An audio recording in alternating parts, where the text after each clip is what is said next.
tua vida em mim, pelo teu perdão, graça que é sem fim, tuas mãos que curam, esperança aqui, pelo dom da paz, pela fé em ti, juntos, por isso de novo, por isso te adoro, por isso eu vivo para falar do teu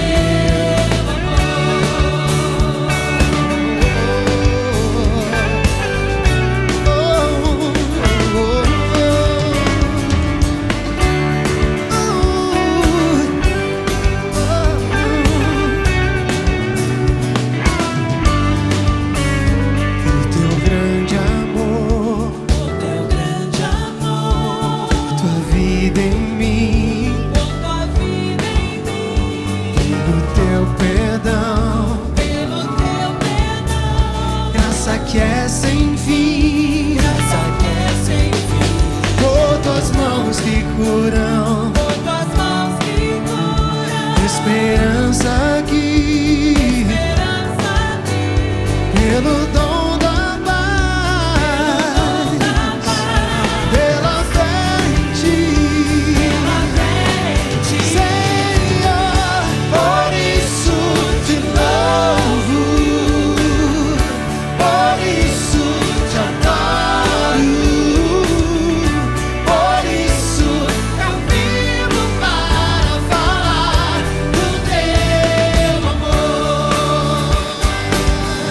por isso de novo, Senhor, te adoro, Pai, por isso eu vivo para falar do teu amor,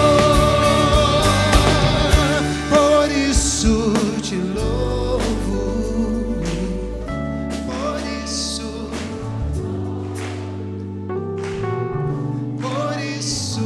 eu vivo para testemunhar o teu infinito amor, Senhor. Vamos dizer mais uma vez. Por essas razões e por tantas outras, Senhor, nós vivemos para te adorar e para te exaltar. E somos eternamente gratos pelo teu amor que nos alcançou. Por isso te louvo, Senhor, por tua graça, tua bondade, teu amor.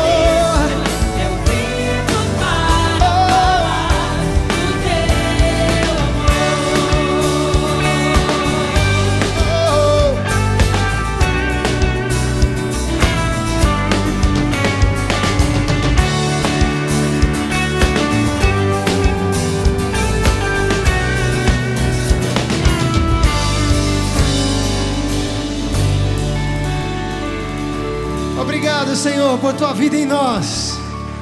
Obrigado por tua graça que é sem fim. Nós te louvamos.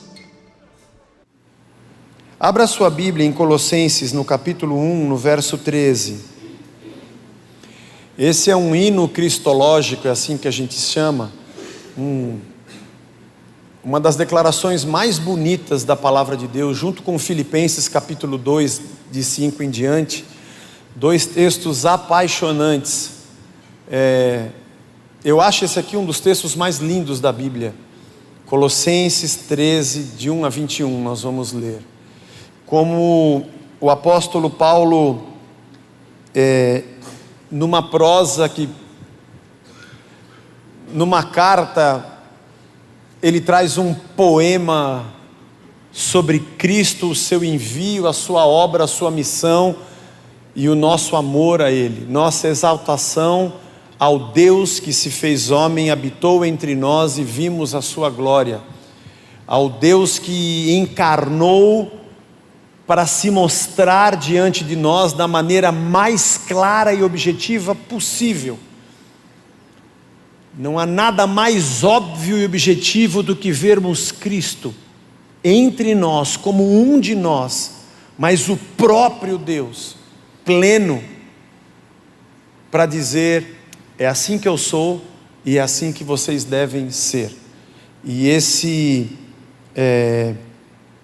texto vai ser base para o nosso pensamento dessa manhã, que fala sobre a esperança do Evangelho. Esse é o tema dessa manhã no nosso periago. No meio da nossa jornada de dor, nós encontramos esperança no Evangelho, o alívio do reino que é anunciado e do rei que chega. Diz assim o texto: Ele nos libertou do poder das trevas e nos transportou para o reino do seu Filho amado, em quem temos a redenção, a remissão dos pecados. Ele é a imagem do Deus que a gente não podia ver, a imagem do Deus invisível. Olha que frase profunda.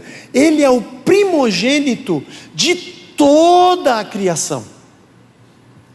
De tudo que nós vemos, o primeiro é Cristo. Mas ele não nasceu na barriga da Maria no ano 000000? Que uns dizem que é o 02 ou o 04? Ele é primeiro, porque tudo que existe nele foram criadas todas as coisas, no céu, sobre a terra, visíveis e invisíveis, sejam tronos, soberanias, quer principados, potestades, tudo foi criado por meio dele e para ele. Aliás, João capítulo 1 diz que sem ele nada do que foi feito se fez. Parece que Deus criou Cristo, em outras palavras, e tudo que existe, existe através dele e a partir dele, porque tudo que existe aponta para ele. A unidade de todo o cosmos diz que ele é Deus e representa toda a sua grandeza, e toda a unidade cósmica é uma imagem da unidade de Deus em Cristo, naquela cruz. Eu sei que ele apareceu na nossa história como um de nós, mas nós é que somos um dele. Não foi ele feito a nossa imagem, nós é que somos a imagem dele. Ele é o primeiro. É louco isso, né? Ele só apareceu no meio da história por causa do relógio, mas na eternidade ele sempre foi o que foi, porque ele é o que é. Ele é antes de todas as coisas, e nele tudo subsiste. A gente só existe por causa dele, e somos sustentados por ele, porque tudo subsiste nele. Ele é a cabeça do corpo, que é a igreja. Ele é o princípio, ele é o primogênito dentre os mortos, para ter a primazia em todas as coisas. Ele é o primeiro na criação e é o primeiro que morre. Ele é o primeiro que morre.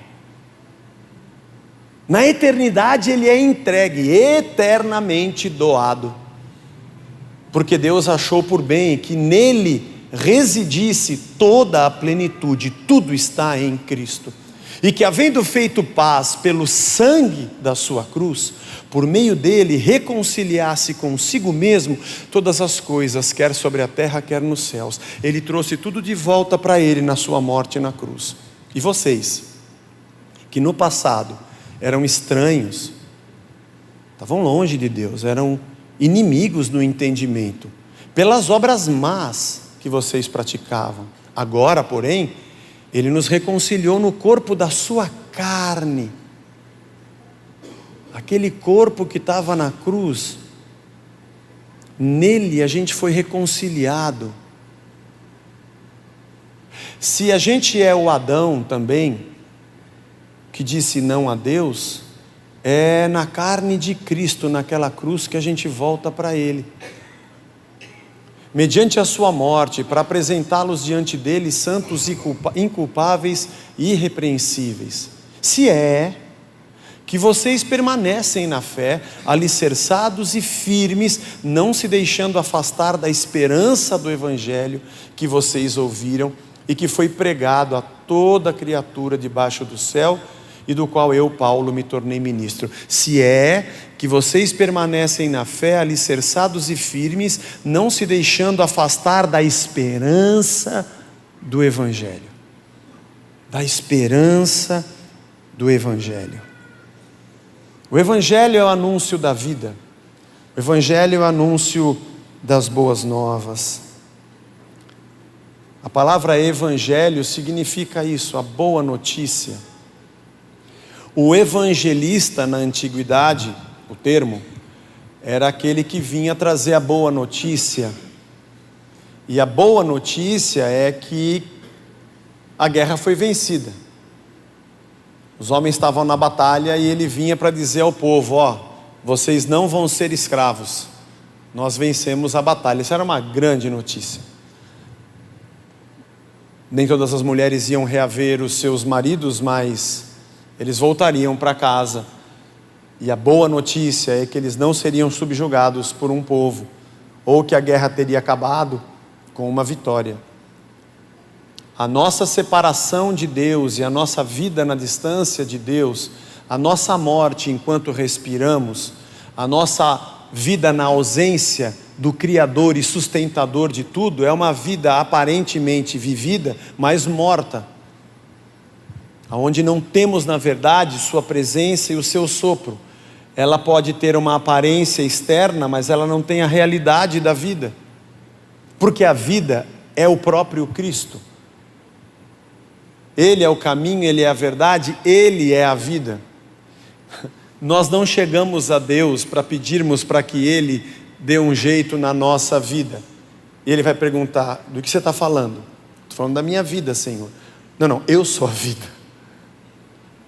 Eu sou a vida. Por isso que você tem vida em mim, porque eu sou a vida. Eu sei que você tem problemas com a sua vida, por isso eu ofereço a minha vida a você. O Evangelho é o anúncio de que Ele venceu a batalha, de que Ele pagou o nosso preço. Ele foi o sacrifício na cruz, Ele foi a morte que na verdade era o nosso destino.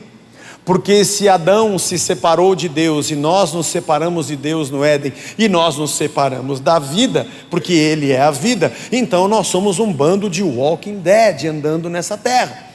Nós estamos mortos. Nossos pensamentos, sentimentos, nossa maneira de pensar, nossa ética, nosso amor, tudo foi contaminado e marcado pela morte. Nossa corrupção, nossa inveja, nossos interesses. A ausência de Deus faz com que tudo que a gente desenvolva se desenvolva num sistema de morte e fim. E quando nos reencontramos com Cristo, nos reencontramos com a vida.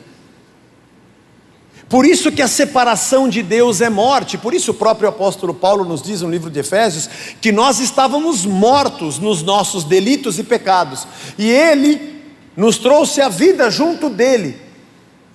E pela graça nós fomos salvos. E eu que deveria estar morto, mas Ele foi a morte ao meu lugar. A vida morreu para que eu tivesse vida, mas a vida não morre, porque a vida é viva, porque Ele é a própria vida. Leva sobre si a morte. A vida absorve a morte desaparece e nos oferece de volta a vida, sem o preço da morte, que levou sobre si, pagando o preço para que a gente pudesse viver. O Evangelho é o anúncio de que essa vida não está perdida. Ela vai chegar ao fim, mas nós fomos abraçados pela eternidade.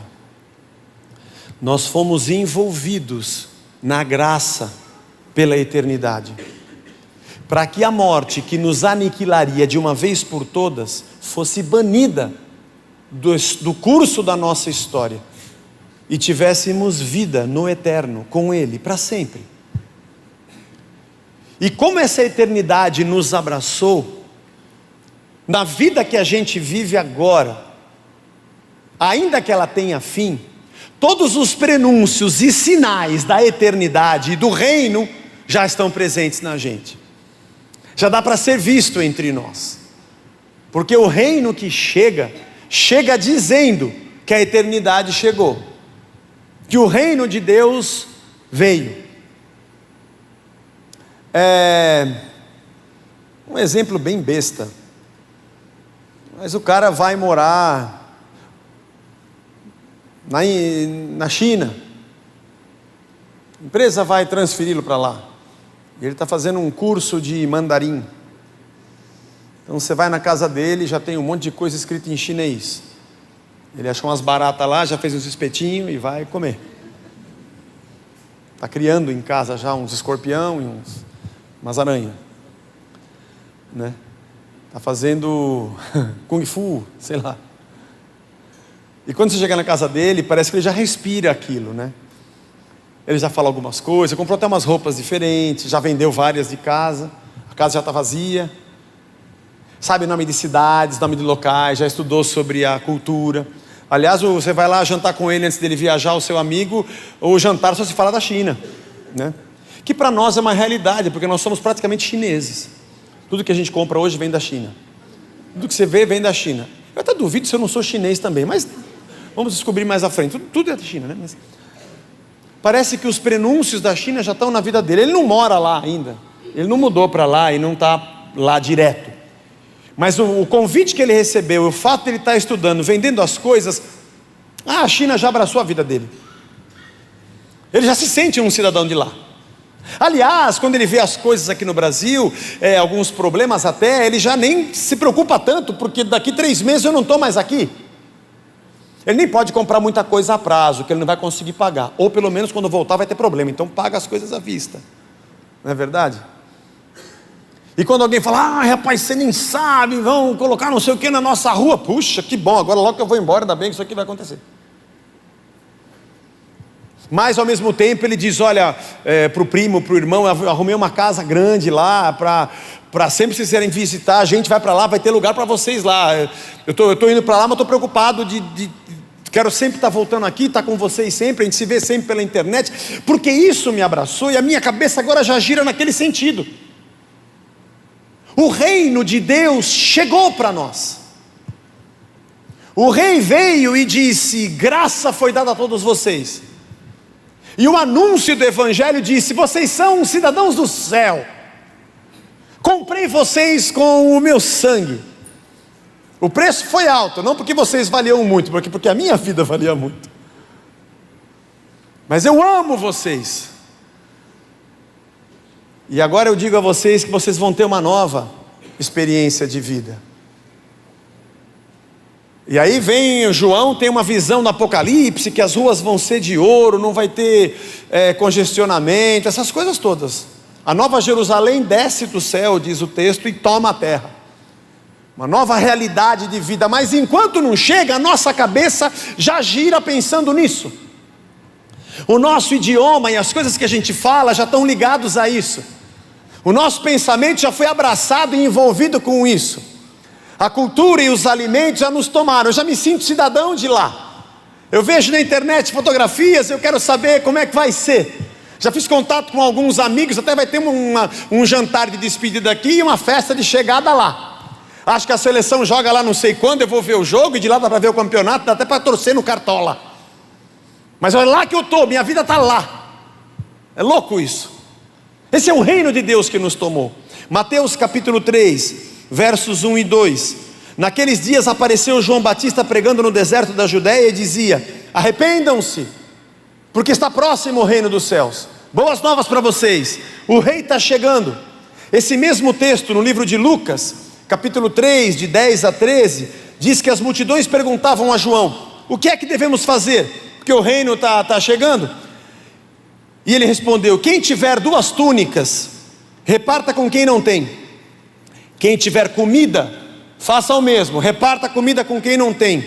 E também alguns publicanos chegaram para ser batizados. Primeiro foi o povo. O que a gente faz como povo? Reparte comida, reparte suas roupas. Agora você vai entender que é um outro tipo de vida. Aí vieram os publicanos, que eram os religiosos que dominavam o partido político que dominava a administração do templo e a interlocução com Roma. E chegaram para ser batizados e perguntaram a João: o que nós devemos fazer? Ele respondeu: não cobrem mais do que é estipulado. Para de explorar o povo, não é assim que se vive. Que louco! Também os soldados perguntaram: e nós? O que nós devemos fazer? E ele disse: não sejam prepotentes. Não façam denúncias falsas e contentem-se com o salário que vocês recebem. Tem um reino novo chegando, que você está anunciando, João. O que a gente vai fazer? Arrependam-se. A palavra metanoia, ou o verbo metanoel do grego, significa muda a cabeça, pensa diferente, reprograma o seu cérebro, porque chegou um outro reino e uma outra realidade. Chegou um momento em que o homem vai ser diferente do que ele era. Ele precisa entender isso. Ele vai ter a mente de Cristo, as ideias, pensamentos e sentimentos que estiveram em Cristo Jesus dentro dele, porque Deus vai morar dentro dele. E sabe o que vai acontecer com vocês? Vão repartir a roupa de vocês, vai repartir a comida de vocês. Os religiosos vão ser justos e não corruptos. Aqueles que trabalham com a segurança vão cuidar das pessoas, sendo satisfeitos com o seu feudo. Vocês vão ser honestos, não vão acusar a gente do que não fizeram, vão ser de uma palavra só. É isso que vai acontecer com vocês. O cristão é aquele que vive nesse mundo que está em queda, mas o jeito que ele vive foi reprogramado, porque os olhos dele estão na eternidade e não mais nessa terra. A esperança do Evangelho é a esperança de que a vida não é isso. Que bom, que bom, meu Deus. Eu não aguentava mais a ideia de que para alguém gostar de mim eu tinha que fazer academia até ficar uma paniquete para ver se alguém gostava de mim. Que bom, meu Deus, que eu não vou ser sugado que nem um bicho e alguém vai arrancar de mim tudo que eu sou, enquanto uma banana é pendurada numa vara para eu correr atrás, e eu sou uma máquina de produzir dinheiro para os outros enquanto eu produzo para mim, até o dia que me aposentar sem saúde para usufruir do que eu não posso. Que bom que não é só isso. Que bom que eu posso olhar pessoas no olho e saber que de verdade elas são quem está ali. Que legal que quando a pessoa falar, o close caption e a tradução vai dizer exatamente o que ela diz, porque ela vai ter uma palavra só. Que bom que as pessoas vão ter sentimentos de verdade. Que legal que os líderes vão trabalhar por nós e não para sugar de nós. Que bom que os religiosos vão ser verdadeiros e não vão manipular pessoas. Imagina o povo, depois de passarem por cativeiros e uma história de muita luta, subjugado pelos romanos, pagando impostos a Roma, tendo que prestar culto ao imperador, em alguns casos, dispersos pela terra, perseguidos, vendo a sua cultura desfeita. A única coisa que sobrou de pé foi o templo, de tudo que eles tinham, e mesmo assim quem administrava colocava sobre eles cargas difíceis de carregar. Olhar para essa vida e falar: essa vida não tem sentido, isso aqui é uma desgraça, que mundo cruel, a gente não tem amigo, não tem com quem se abrir, não tem com quem conversar, a gente trabalha para não ter, nós somos sugados, nós somos escravos de um sistema, a gente pertence a tutores e feitores que estão acabando com a gente, nós somos joguete, a gente não tem valor nenhum, somos brinquedos nas mãos uns dos outros. Eu valho pela noite de sexo que eu posso dar ou pelo dinheiro que eu tenho no meu bolso. Que droga, que porcaria essa vida, que ninguém está nem aí comigo. Eu não estou falando que isso aconteça hoje, tá? Estou dizendo daquela época do Império Romano. Hoje melhorou bastante.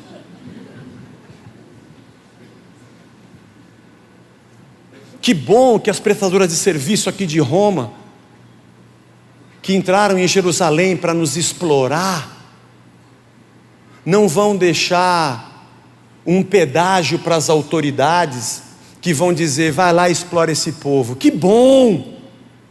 Que bom que quando a gente procurar um órgão competente para dizer que estão nos explorando, ele vai nos defender mesmo e não fazer vista grossa. Aleluia! Que fariseus, saduceus, sabe? Os herodianos ou os sicários Todos eles vão ser numa única voz, como partidos e interesses políticos, de fazer o melhor para o povo, e eles mesmos vão se colocar como gente de pé no chão. Aleluia! Isso acontecia no Império Romano, hoje já não acontece mais. Sabe, a esperança de que essa porcaria de sistema doente não é vida. Que anúncio! Eu tinha uma desconfiança de que isso não era vida. Eu perguntava para mim mesmo, olhava no espelho, não é isso. O meu cachorro, o Lennon, ele é o único cachorro no meio de 2 gatos. Eram 3, mas a Luna, ela foi para uma casa do vizinho, gostou mais da vizinha, tudo bem. Gato é assim. Mas o Lilo e o Minduim são 2 gatos. E o meu cachorro, ele se dá muito bem com os gatos. E o Minduim dorme em cima do Lennon. Eu olho ali, e eu sempre falo para o Abrão, isso aqui é um prenúncio do reino, que diz que a criança vai brincar com o leão, a serpente, os animais, sabe, vai ser tranquilo. Sabe aquela coisa assim, você não acredita, você quer dizer então que eu vou poder, eu sempre vejo uma pantera, sempre quis, não a chacrete, eu estou falando do zoológico mesmo. Vou falar passar a mão na pantera, tem uns caras que ficam, não. Você fala, que animal lindo, mas chegar perto ele te devora, mas na eternidade eu vou poder, no novo céu, nova terra, vai. Eu não sei direito como é que vai ser, mas eu acho que vai, irmão. Aí eu vejo o Lennon e o Minduim, eu falo, rapaz, eu acho que se eu tivesse um outro cachorro chamado McCartney, eles iam dormir juntos. Que legal que ia ser. Mas o Lennon e o Minduim, eu falei, isso aqui é um prenúncio do reino. Esperança. A esperança do Evangelho. A imagem do Deus invisível chegou. Isso aqui é vida. O primogênito da criação. O primeiro dentre os mortos. Nele foram criadas todas as coisas, no céu, na terra, autoridades, principados, potestade, tudo foi feito por Ele e para Ele, porque dele, por Ele e para Ele são todas as coisas, tudo parte dele. E o que se perdeu na morte, Ele se antecipou e morreu no lugar da nossa morte, para nos trazer de volta no corpo da sua carne, na raça, no seu sangue, porque o Deus que nos deu tudo o que foi criado, nos deu ainda a sua própria vida, para nos dizer que Ele nos deu outra vida. E quando a gente olha para Cristo, a gente diz, há esperança. Há esperança enquanto a gente vive nesse mundo, ele não acaba, porque o Eterno nos engoliu e nos abraçou. A vida tinha voltado, estamos de novo com Deus, para repartirmos nossa comida, repartirmos a nossa capa, nos satisfazermos com o nosso soldo, com o que temos, a sermos justos. João 1, de 1 a 4 diz que no princípio era o Verbo, e o Verbo estava com Deus, e o Verbo era Deus, estava no princípio com Deus, todas as coisas foram feitas por Ele, e sem Ele nada do que foi feito se fez, nada, porque é a partir dele que tudo foi feito. A vida estava nele, e a vida era a luz dos homens. A vida estava ali morrendo para nos trazer de volta à vida. A esperança do Evangelho é a esperança de que nós encontramos a vida. E essas coisas que eu disse são a nossa missão nesse mundo. Enquanto a gente vive nessa terra, a gente anuncia para esse mundo, nós anunciamos para o mundo que nós encontramos a vida.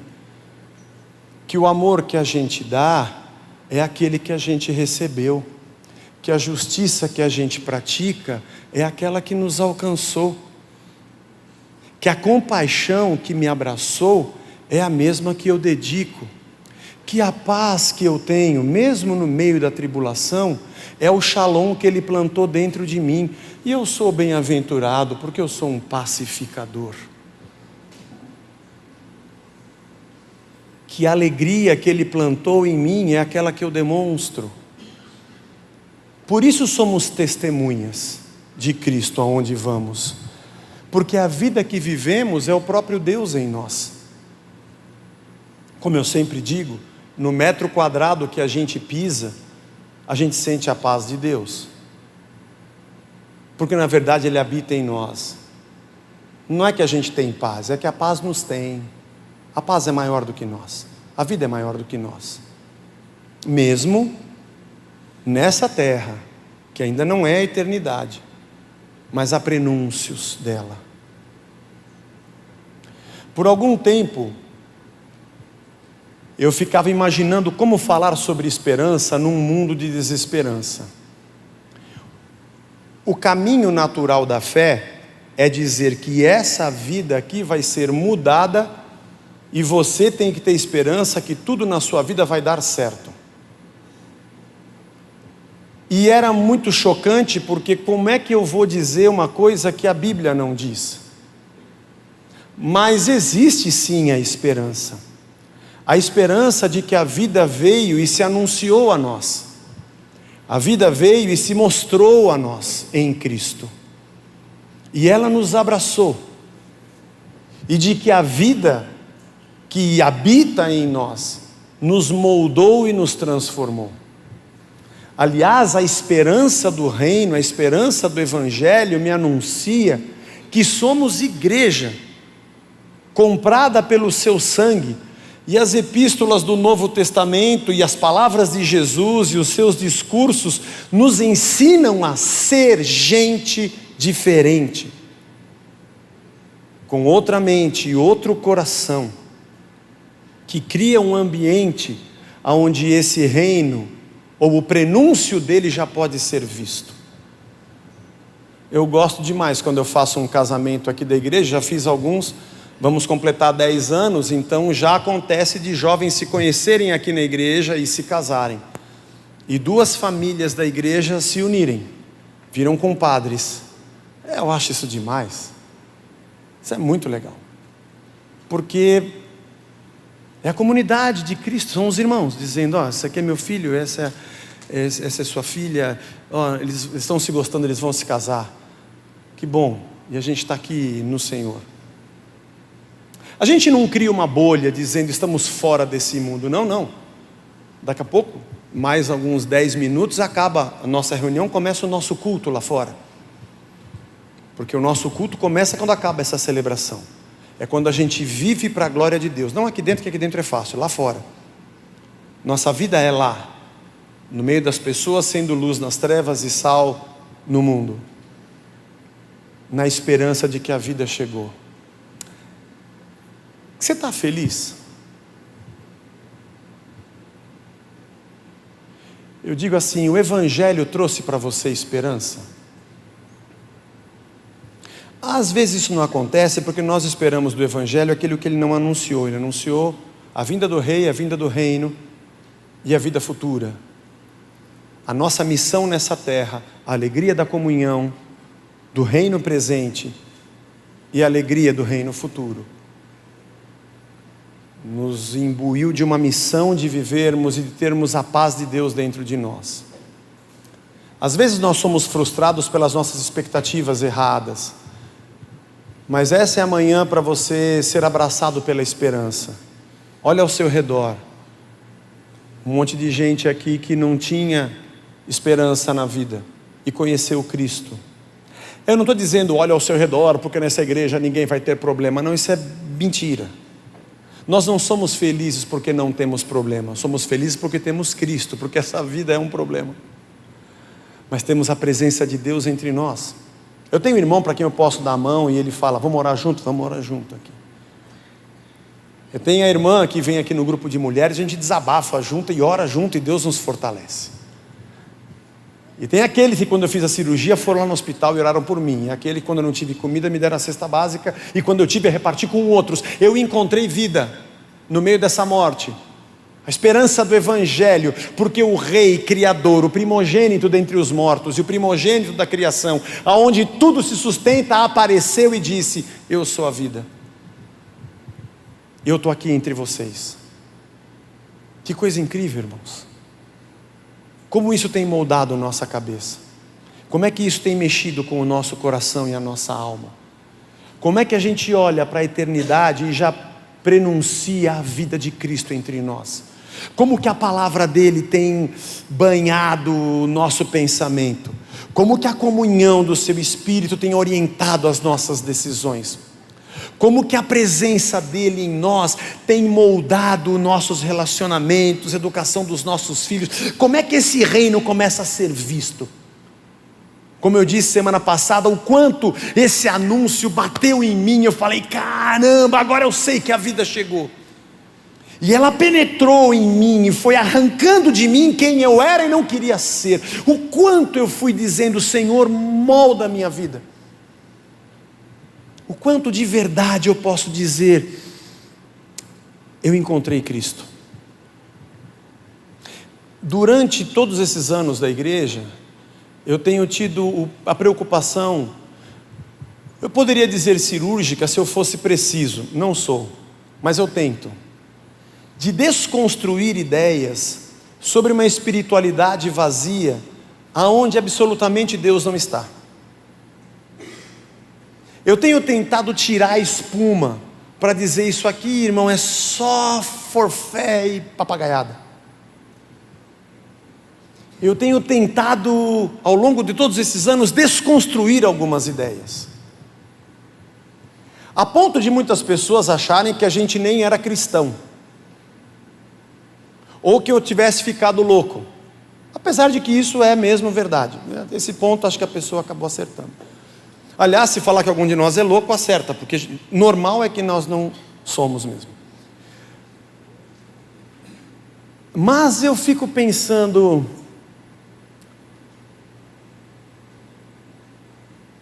o problema é que nós só sabemos desenvolver nossa fé quando terceirizamos nossas experiências. A gente não consegue jogar só a água fora da bacia. O bebê vai junto, joga o nenê pela janela junto com a água. Essa nossa jornada no meio do sofrimento, ela faz a gente se encontrar com o que de verdade é. A alegria que Deus nos dá da presença do Evangelho, a esperança do Evangelho descrita por Paulo, se é que a gente permanece nela, ele diz, se é que vocês têm permanecido nela, ela é a razão da gente viver, ela é a razão da nossa adoração. O Evangelho é a coisa mais poderosa desse mundo, guarda isso, mesmo que você não concorde, você precisa concordar, porque o Evangelho de Cristo é o poder de Deus. Ele mexe com a nossa cabeça, com nossos sentimentos, ele nos transforma. O Evangelho faz a gente florescer. O Evangelho arranca de nós o que não somos nós. É você olhar e dizer assim: sem o Evangelho eu era o pior eu que poderia existir. O pior Zé que existia é aquele que não conhecia o Evangelho. E foi dolorido quando o Evangelho foi arrancando de mim algumas cascas, e que foram me deparando com a minha verdade, e era dolorido arrancar. Sai sangue, machuca e dói, em parte porque o nosso ego não quer deixar de ser o que éramos, e não queremos ser moldados por ele. Mas o Evangelho veio para nos agredir, nos tirar do nosso lugar de morte e aparente conforto. Mas a vida de Cristo é linda. Até o dia que a gente partir, vai ser lindo nós continuarmos juntos em comunhão,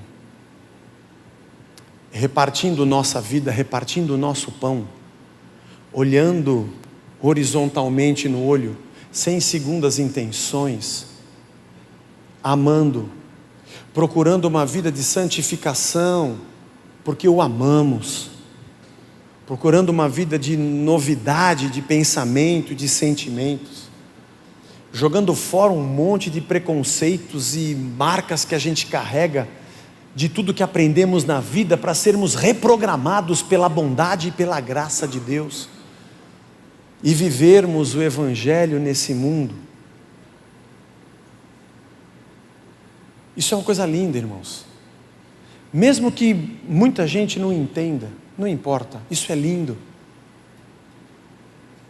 A gente chegar no fim da vida e dizer: combati o bom combate, completei a minha carreira e guardei a fé. Conseguimos. Vivemos o reino no meio da morte. Anunciamos, proclamamos. Gente conheceu a Cristo. Enquanto a sua igreja viveu no meio dessa terra, tinha oxigênio. Tem esperança para muitos lares que estão perdidos, para muitas pessoas que estão arrebentadas, desesperadas, abandonadas, rejeitadas, depressivas, como a gente, que às vezes também somos. A esperança, encontramos o reino, a esperança do Evangelho. E eu não sei o que você pensa, mas a gente está aqui nesse domingo, faz a gente ter esperança, porque nós estamos aqui por nada, ninguém é obrigado a estar aqui. A gente está aqui porque o Espírito Santo disse: andem juntos. Tem que fazer isso aqui, vocês topam? Nossa missão, Senhor, é nós. A gente está aqui orando porque a gente quer, porque o Espírito Santo fez algo em nós. Por mais que nós tenhamos decepção com a igreja ou com o sistema religioso, chega o domingo, você fala: preciso procurar meus irmãos. Eu não sou dessa terra, eu não sou daqui, eu sou de um outro planeta. Só que a gente vive aquela coisa de: mas eu também sou daqui, eu quero viver aqui, mas eu quero, Deus está bom lá, mas não, irmão, mergulha. Fala: eu quero o Evangelho de Cristo, eu quero viver da esperança do Evangelho, eu quero ter o real motivo de se viver, ter encontrado a vida que é Cristo.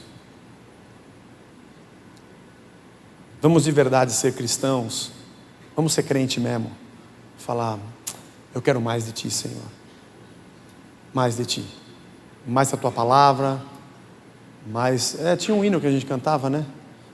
Mais do Seu puro e santo amor, mais de Ti mesmo, ó Salvador. Mais de Cristo, mais de Cristo, mais do Seu puro e santo amor, mais de Ti mesmo, ó Salvador. Cantava quando era garoto. Eu nem sabia o que estava cantando, sabe, irmão? Mas pelo menos estava falando uma coisa boa. Hoje eu entendo. A vida é assim, né? A gente lê na Bíblia e faz, nem sabe o que está fazendo. Mas depois a gente olha para trás e fala: estava certo. Porque nós somos crianças de Deus, aprendendo e crescendo. Deus nos abençoe. Pense nisso. Deixe seu coração ser cheio pela esperança do Evangelho. Olha para o Evangelho de uma outra forma. Olha para as Escrituras de uma outra forma. Olha para aquelas palavras escritas em vermelho no Evangelho, são as palavras de Cristo. Vai em cima delas. Ouve, medita, abraça, come, sabe? Mastiga, digere e deixa aquilo entrar em você. Vai ser alegria para a nossa vida ter encontrado o Senhor.